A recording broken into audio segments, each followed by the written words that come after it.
So here we have seen in this storyboard that what a severe shortage of water is there, and in the shortage of water, people are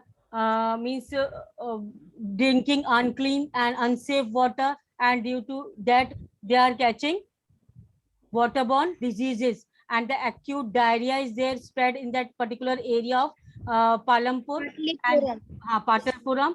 And then both these girls are talking among each other, and suddenly they have been stopped by the policewoman, and the policewoman has informed them that there is a gherao, or the MLA's resident has been occupied by number of people, and they are blaming that MLA should take the responsibility of the proper health care of the people.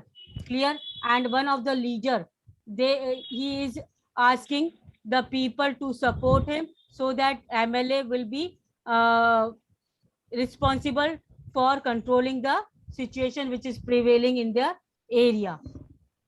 So I saw him on TV too. Now these two girls are again talking that this leader, she has seen on TV too, and he is a member of the opposition. Now he is the member of whom? Opposition, as they have already decided that might be, they have thought that might be this is the leader. That is why he is having the loud voice. इतनी बुलंद आवाज है, इतना boldly वो लोगों को interfere कर रहा है, लोगों से बात कर रहा है. That means might be is a leader, and that suddenly was that it was, they were correct, that was the opposition leader, member of the opposition. हाँ ये opposition. हाँ मैं बता रही हूँ. Coming. मैम किस साइड से है ma'am? Means group of people या फिर मैम एमएलए की साइड? नहीं नहीं, एमएलए की साइड से नहीं है ये. MLA is who? MLA is who? MLA is the member of Legislative Assembly. Now he is the member of Legislative Assembly because he has been chosen by the people to form the government. Then ये क्यों choose किया गया? Because he is forming a ruling party. MLA क्या है? Ruling party को belong करता है. Now those did not get the support of the people, और जो वोट में हार जाते हैं, इलेक्शन में हार जाते हैं, they form the opposition party. Clear? जो जीत जाते हैं, जिनको vote more than half of the vote जिसको मिल जाता है, वो जीत करके गवर्नमेंट फॉर्म कर देते हैं. ठीक है ना? और जो नहीं जीत पाती है पार्टी, वो क्या फॉर्म करती है? वो क्या हो जाती है? ऑपोजिशन ही होगी गवर्नमेंट की. तो that opposition party. Clear? You will be more clear in the coming part of the lesson.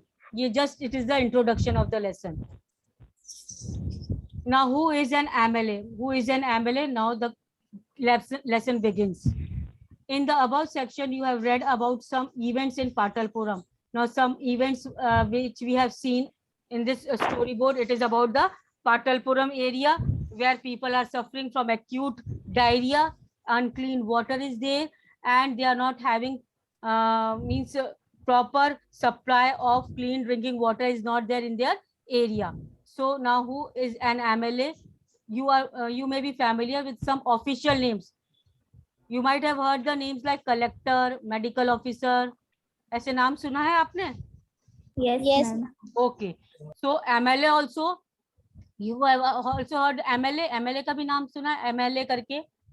Might be you were not knowing the full form of MLA, but you might have somewhere heard the MLA word, है ना? Yes, ma'am. And the Legislative Assembly. Now, do you know MLA of your area? And this you can find out yourself, the MLA of your area and all. Now, members of Legislative Assembly. This is the full form of MLA. Underline this. Members of Legislative Assembly are called as MLA. Are elected by whom? Are elected by people. Then they become the members of Legislative Assembly. और जब वो लोग उनको elect कर लेते हैं, तो वो क्या बन जाते हैं? Legislative Assembly के member बन जाते हैं. Clear? And also forms the government. और जब वो जीत जाते हैं election, लोग उनको elect कर लेते हैं election में, तो वो क्या form करेंगे? Definitely they will form the government. Government बनाएंगे हमारी to look after the administration. Yes. Okay. Now in this way we say that MLAs represent people. एक तरीके से MLA who represent the people? MLA. MLA represent the people. You can underline this. Who represents the people? MLA. MLA. Example below will help us understand this better. अब ये जो नीचे examples दिए गए हैं ये और अच्छे से आपको एक्सप्लेनेशन में पता नहीं. पलक, म्यूट योरसेल्फ बेटा. Now every state in India has a legislative assembly. Where is legislative assembly present? In every state. Her state की एक अपनी legislative assembly होती है. Now each state is divided into different areas or constituency. और हर state किस में divide होता है? Different areas. हर state को, जैसे अब जम्मू एंड कश्मीर को different areas में divide कर दिया, या राजस्थान को डिफरेंट एरियाज में डिवाइड कर दिया, छोटे छोटे कितने सारे एरियाज में डिवाइड कर दिया, तो उनको क्या बोलते हैं? Constituencies. Clear? Now for example look at the map below. It shows that the state of Himachal Pradesh is divided into how many constituencies? 68. तो हिमाचल प्रदेश की स्टेट है उसको 68 कॉन्स्टिट्यूएंसीज में डिवाइड कर दिया, 68 पार्ट्स में डिवाइड कर दिया. पूरा एक स्टेट है उसको छोटे छोटे सब डिवीजन दे दिया गया है. Clear? Now from each constituency, her constituency से, हर एरिया से, कॉन्स्टिट्यूएंसी मींस एक तरीके से एरिया, हर एरिया से the people elect one representative. Her area से एक रिप्रेजेंटेटिव, एक मेंबर को इलेक्ट किया जाता है. Who becomes the member of legislative assembly, जो कि मेंबर बन जाता है किसका? लेजिस्लेटिव असेंबली का.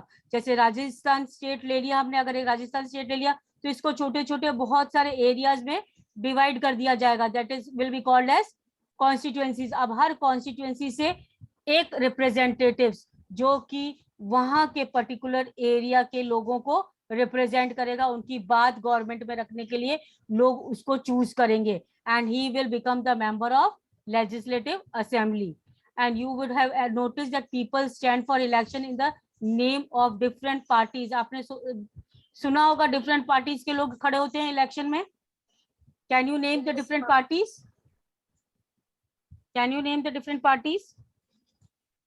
BJP. Yes, BJP. Then Congress. Congress. Yes, Congress. BJP, Congress. Some fight the election independently also. Huh? Yes. Some fight independently also. अपने खुद के किसी भी पार्टी के अंडर में न करके खुद सेल्फ खड़े हो जाते हैं इलेक्शन में लड़ने के लिए. AEP, Anna DMK and all these, है ना. सो बहुत सारी डिफरेंट पार्टीज इलेक्शन में खड़ी होती है. These MLAs therefore belong to different political parties. और जो ये MLAs होते हैं ये किसको बिलोंग करते हैं? ये मेंबर्स किसके होते हैं? अलग अलग पॉलिटिकल पार्टीज के. क्लियर? इतना पैराग्राफ समझ में आ गया? पहले तो yes, पूरा स्टेट को डिफरेंट एरियाज में डिवाइड करते हैं. उस एरिया के पर्टिकुलर हर एरिया में एक रिप्रेजेंटेटिव को सेलेक्ट करते हैं, इलेक्ट करते हैं, जो कि मेंबर ऑफ लेजिस्लेटिव असेंबली बनता है, और वो डिफरेंट पॉलिटिकल पार्टीज को बिलोंग करते हैं, and they belong to the different political parties. Clear? And they represent the people only. Yes ma'am, legislative का मतलब क्या होता है? लेजिस्लेटिव असेंबली एक तरीके से ये मीटिंग होती है जहां पर ऑपोजिशन और रूलिंग पार्टी के सब मेंबर्स एक तरीके से जब भी कोई मीटिंग अटेंड करते हैं तो वो सब मेंबर्स अटेंड करना पड़ता है, और कोई पर्टिकुलर मुद्दे को लेकर के कोई डिसीजन लेना होता है उनको किसी क्रिटिकल प्रॉब्लम पे, तो वो वहां पर डिसीजन होता है कि सबकी बात रखी जाती है, और finally it has been left to the ministers with the help of chief minister, with the help of other ministers. The decision is taken on the behalf of the people for the welfare of the people in this legislative assembly, and it will be more clear. अभी lesson पढ़ते जाएंगे वैसे वैसे आपको और समझ में आता रहेगा. ठीक है ना? अभी आप इतना ही समझो कि आप कॉन्स्टिट्यूएंसी, स्टेट को कॉन्स्टिट्यूएंसी में डिवाइड किया गया है, और वहां से लोग रिप्रेजेंटेटिव को इलेक्ट करते हैं by through election, and this MLA is the member of political party. Now how do people who are MLA become ministers or chief minister? अब जो MLA है वो कैसे मिनिस्टर बनते हैं या चीफ मिनिस्टर बनते हैं? A political party whose MLA have won more than half the number of constituency in a state can be said to be the majority. Underline this, who is said to be the majority. अब majority किसे कहेंगे? A political party whose MLA, कोई भी political, अब ये पूरा हम राजस्थान ले लेते हैं, ये स्टेट, राजस्थान स्टेट में इतने इलेक्शन हुआ राजस्थान स्टेट में, तो इतने सारे पॉलिटिकल पार्टीज के मेंबर्स खड़े हो गए, ठीक है ना, इलेक्शन में, और जो इसको राजस्थान स्टेट को डिफरेंट एरियाज में डिवाइड कर दिया।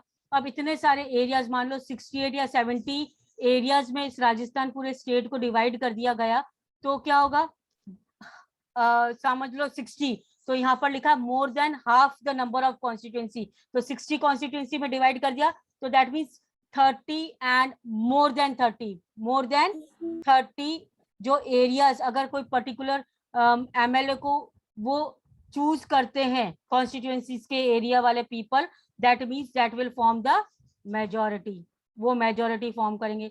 तो underline this, who will form the majority, political parties whose MLA have won, जिसके मेंबर्स वन करते हैं more than half the number of constituencies, half the number, आधे से ज्यादा एरियाज अगर वो जीत जाते हैं इलेक्शन में, वो पार्टी क्या करेगी, मेजोरिटी के रूप में सामने आएगी, and that only will form the ruling party, the government. Clear? Majority party बाद में क्या बोली जाएगी, रूलिंग पार्टी, गवर्नमेंट के रूप में। The political party that has majority is called the ruling party, ठीक है, अभी मैंने समझाया, and other members are called the opposition, और जो जिनको कम वोट मिले हैं वो क्या बन जाएंगे, ऑपोजिशन। ऑपोजिशन बनेंगे कि नहीं बनेंगे गवर्नमेंट के, रूलिंग पार्टी के, वोट मिले।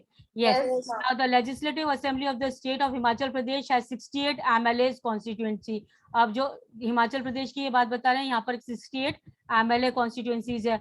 अब 68 में से भारतीय जनता पार्टी को कितने मिले, 44 एरियाज भारतीय जनता पार्टी को वोट किया, नेशनल कांग्रेस को 21, कम्युनिस्ट पार्टी को 1 और इंडिपेंडेंट को 2। अब इसमें से मेजोरिटी कौन सी हुई, भारतीय जनता पार्टी को मेजोरिटी, तो ये क्या बनेगी, रूलिंग गवर्नमेंट, रूलिंग पार्टी बन जाएगी, ये रूलिंग गवर्नमेंट बनेगी। और ये जो बाकी की जो पार्टीज है ये क्या होंगी, इनको कम वोट मिले तो क्या होगा, ये मैम ये अपोजिशन में खड़ी हो जाएगी। वेरी गुड, ये अपोजिशन में खड़ी हो जाएंगी, ठीक है। अब आगे समझ में आपको अच्छी तरह, अपोजिशन और majority. Okay fine. Now candidates from various political parties one the 2017 election, assembly election and became MLAs. Since the total number, yes. Ma'am ये ma'am result of the assembly election in Himachal Pradesh, ma'am ये वाला जो column दिया हुआ है ma'am, इसमें independence who don't belong to any party, ma'am इसका meaning, independent means ये किसी पार्टी के साथ में नहीं खड़े होकर के, ये अपने खुद के अकेले ही खड़े हुए, मीन्स कोई पार्टी, दूसरी जो पार्टी, ना भारतीय जनता पार्टी से ना, ये अपना खुद का इंडिपेंडेंटली खड़े हो गए, किसी पार्टी को बिलोंग नहीं करते थे ये रिप्रेजेंटेटिव्स। क्लियर? तो मैम वो जो बीजेपी होता है वो ग्रुप होता है और ये पूरे ग्रुप, हाँ, जो ग्रुप बीजेपी को जो मीन्स रिप्रेजेंट करेंगी भारतीय जनता पार्टी को, जो उनके फेवर में होगी वो भारतीय जनता पार्टी को बिलोंग करेंगी, जो इंडियन नेशनल कांग्रेस के फेवर में होंगे सारे मिनिस्टर्स वो इंडियन नेशनल कांग्रेस को, और वो ही इनके लिए लड़ते हैं जगह जगह कॉन्स्टिट्यूएंसी से, हर स्टेट में इनके मेंबर्स इलेक्शन लड़ते हैं अलग अलग कॉन्स्टिट्यूएंसी से, ठीक है ना, अलग अलग एरिया से। Now since the total number of MLAs in Legislative Assembly is 68, total 68 constituencies में divide हो गया था 68 areas में, the political parties would have needed to have more than 34 MLAs. अब जब 68 constituency में वो हिमाचल प्रदेश का एरिया डिवाइड हो गया, तो कितना जीतने के लिए कितने वोट चाहिए, मोर देन 34, है ना, आधे से ज्यादा वोटिंग चाहिए ना, होती है ना जीतने के लिए, मेजोरिटी मोर देन हाफ, तो 34 कम से कम 34 उनको फेवर वोट चाहिए थे, तो इसने यहाँ पर कितने हुए भारतीय जनता पार्टी के, 44, 10 ज्यादा हुए, 44, है ना, तो इसीलिए यस मैम जो बीजेपी की तरफ से मैम लड़ते हैं, तो फिर मैम वो बीजेपी का ही लोगो ले सकते हैं ना मैम, मतलब जैसे उनका लोटस है, तो फिर मैम वो अपने अलग अलग लोगो क्यों बनाते हैं? वो उस पर्टिकुलर बीजेपी का ही होता है बेटा, वो बीजेपी के लिए ही खड़े होते हैं वो लोग। लोटस यस मैम, वो लोटस का ही लगा सकते थे, बट मैम वो लोगो चेंज क्यों करता है? If they belong to some other party, अगर वो किसी दूसरी पार्टी को बिलोंग करते हैं तब वो अलग रिप्रेजेंट करेंगे अपने लोगों। क्लियर? ओके और दूसरे लोगों भी लेते हैं, बट दे वर्क और दे represent the form of under BJP only, कि ये बीजेपी के अंडर में ये वाली पार्टी को वोट दो आप, तो बीजेपी को एक तरीके से बीजेपी को वोट जाएगा। The Bharatiya Janata Party with 44 MLAs had the majority and became the ruling party. All other MLAs became the opposition. In case the National Congress, Indian National Congress was major opposition party. अब BJP के बाद किसको ज्यादा vote मिले? Indian national Congress को, भारतीय जनता कांग्रेस को, INC को। कांग्रेस को, आईएनसी तो इसीलिए तो major opposition party Bharatiya Janata party की जो बनी ऑपोजिशन पार्टी खास, वो कौन बनी ऑपोजिशन में खड़ी हुई? Indian INC, Indian Indian national Congress. Among the opposition were other parties, opposition में दूसरी parties भी थी, including those of who had elected as independent candidates. Now the head of the state, underline this, the head of the state is the governor, and he and she is appointed by the governor. Is appointed by whom? Central government. Governor is appointed by central government, and he can be central government. it can be male or female, कोई भी हो सकता है governor. Clear? And this has to work within the rules and regulations of the constitution. Constitution में जो भी rules and regulations बनाए गए हैं उसके according ही इनको काम करना पड़ता है देश के लिए. Clear? Yes ma'am. Okay. Now that's all for today. In our next class, we'll continue with the second last paragraph. I hope you have understood. Yes ma'am. Try to understand. Yes ma'am. You can ask me. Yes ma'am. Okay. Have a nice day ma'am. Okay. Have a nice day.